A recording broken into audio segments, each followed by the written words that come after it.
cheguei num carreiramento, correr um pingo de minha propriedade. Cheguei, gritei, moçada, eu sou de Bagé, meu cavalo é pangaré e jogo dinheiro à vontade.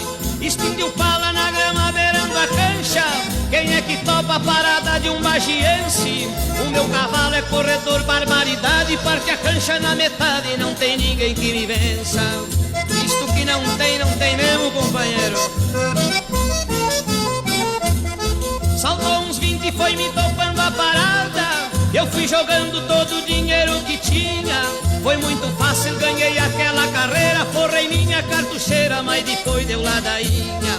Deu um buchincho que foi uma coisa louca, puxei da faca e do meu 30 embalado. Agarrei um e fui batendo nos outros, briguei, dei, virei a potro pra dar conta do recado. É que eu tive que mostrar qualidade nesse dia, companheiro.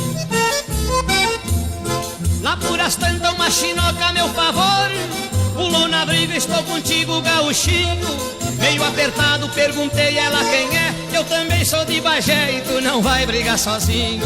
Ganhamos a briga com a maior facilidade, cheguei pra China e agradeci sorridente. O meu cavalo é o que me resta ainda, agarra a chinoca linda e leva ele de presente. Uma moça bonita e valente como essa vale mais do que um cavalo corredor.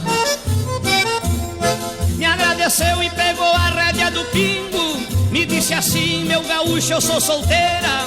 Este cavalo é forte no upa-upa, leva nós dois de garupa, vamos junto pra fronteira. Pensei um pouco, solteiro eu sou também, vou voltar junto com esta chinoca pra trás. Disse pra ela, eu caso de boa fé, quando nós chega em Bagé, eu vou falar com teus pais.